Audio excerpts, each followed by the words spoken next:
All right, old school NBA fans, self-research NBA facts. I got another video for you today. This one is about the watered down thing. Now, I already did a video on the comparing the league, what it was like during Michael Jordan's era versus LeBron James's era, for example, because that's always where JJ Redick goes with this stuff. And you should watch that video because the super team era, which I feel waters down the league worse, had 4 years in 21 that had more than 2 teams with less than 20 wins. And in Michael Jordan's entire career, there was only 2 years where there was more than 2 teams with less than 20 wins. So to me, that's proof that that's just not the case. The league was more competitive during Michael Jordan's era than it has been the last 20 years.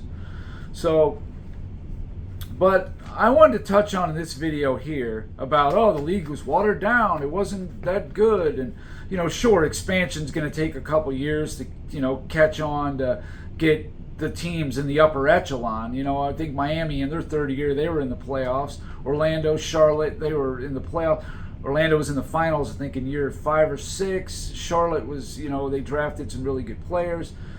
But what I wanted to show is, let's take a look at what was the league like in 2013, okay? How deep was it? How good was it? Well, without going into records and all that, I already covered that in the other video. Let's look at the players that were on the bench, okay? So if you were going to do an expansion, those are the players that would go to the expansion teams, right? Well, here's who was the 6th man, basically, on every team in the league in 2013. I did that specific year because that's right in the height of, LeBron James's heyday. He just won, I think, his last MVP and his second championship in a back-to-back. So I decided, let's look at 2013. That was his best season ever, right? 66-16, all that. Well, let's see what the league was like. Now, the 6th man I looked at, some of them were a little trickier, but it was minutes played, and they didn't start, so they're 6th man. The New York Knicks, it was 39-year-old Jason Kidd. I don't know what his stats were, but you can imagine. Brooklyn had Keith Bogans. Now, most of these guys I've never even heard of. I think I've heard of this guy, but most of them I haven't. 32 years old. Boston, it was Brandon Bass. I've heard of him. 28. Okay, not bad. Philadelphia was Nick Young, 27 years old. Toronto, Jose Calderon, 31. Indiana was a guy named Gerald Green, 27. Chicago, Marco Bellinelli, 26. Milwaukee was Mike Dunleavy, was 32. Detroit, Kyle Singer, 24. Cleveland was Tyler Zeller, 23. Miami was Shane Battier, 34. Atlanta was Devin Harris. I think he was 29?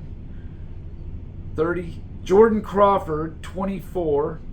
Byron Mullins, 23. DeQuan Jones, 22. That was Orlando. OKC had Kevin Martin. Now, he was a decent player, 29 years old. Denver, Andre Miller, he was 36. Utah had Marvin Williams, 26. Portland, Myers Leonard, 20. Minnesota, Dante Cunningham, he was 25. The Clippers had Eric Bledsoe, 23. He's a good player. Jared Jack for Golden State, he was decent, 29. The Lakers had Steve Blake, 32. Sacramento, Marcus Thornton, he was 25 years old. Phoenix, Shannon Brown, 27. I think that's who they traded to get Steve Nash. San Antonio, Manu Ginobili, Hall of Fame player, 35. Memphis, Quincy Pondexter, 24. Houston, Carlos Delfino was 30. Dallas, Vince Carter, 36, Hall of Famer, but he's also 36. Ginobili was 35. New Orleans, Austin Rivers at 20. Okay, so to me, there's nobody really, there's a handful of guys that, were even notable. Most of them, none of them guys are knocking your socks off. And the other guys that maybe weren't a 6th man, but just notable players that maybe later on were at least decent, Avery Bradley was 24. Nate Robinson, 28. Chris Middleton, 21. Okay. Andre Drummond was 19. He definitely had a solid career. Reggie Jackson at 22. J.J. Barea at 28. And Patrick Beverley at 24. That was basically what I just said, the cream of the crop players in the NBA in 2013 coming off the bench. That everybody I named was cream of the crop. Now let's look at 1988. In my mind, they needed to expand because there was just too many good players that weren't playing. Boston's sixth man was in 1988 was Mark Akers, 25. I don't know much about him. I think I've heard the name. But they had Reggie Lewis on their bench at 22, a very promising young player whose life was cut short. Washington had Terry Catledge, 24, pretty solid player, started a lot, and also had Muggsy Bogues on their bench. He had a good career, started a lot of games. The New York Knicks had Bill Cartwright, who was 30. He went on to win 3 championships with the Bulls, starting center. Philadelphia had David Wingate, 24, pretty solid defender, and Gerald Henderson, 32. And I'm pretty sure he was the starting point guard for Boston in 81 and 84. The world champion Celtics. He was the starting point guard. Not bad for a 7th man coming off the bench. The Nets had a guy named Dudley Bradley. He was 30. Don't know much about him. Detroit Pistons had Dennis Rodman at 26, John Sally at 23, and Vinnie Johnson at 31. Pretty good bench, you'd say. Chicago had Horace Grant. He was a 22-year-old rookie. Atlanta had Antoine Carr at 27. They also had a notable player, Spud Webb, who's 25. He went on to have a pretty good career. Milwaukee had Craig Hodges, was their 6th man. The Bull, he was the starting guard for the Bulls, I think, in 89, the next year. And Ricky Pierce, here's a guy who made an all-star team, I think, in all defense. Those guys are coming off the bench. Indiana had Reggie Miller, 22 years old, coming off the bench. Cleveland had Hot Rod Williams and Kevin Johnson at 21. They did trade him mid-season, but he was coming on. He barely played at all. Kevin Johnson, a 5-time All-NBA borderline Hall of Fame player who was backing up Mark Price then. So just in the East, you could put together a pretty rock-solid team. You got Kevin Johnson at point guard. You got Reggie Miller at the 2 guard. You got, your choice here, Reggie Lewis, Horace Grant, and Dennis Rodman at forwards. Pretty good choices to choose from. And Bill Cartwright, your center. Pretty solid team coming off the bench right there. That could have been a franchise, start with those guys.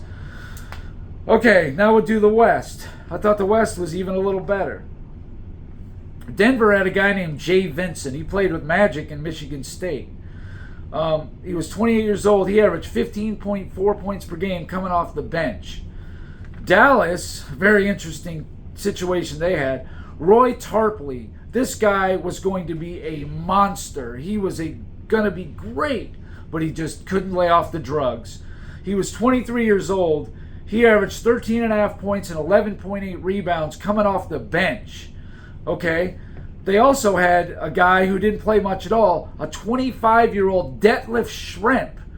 That's right, All-NBA, multiple All-Star Detlef Schrempf.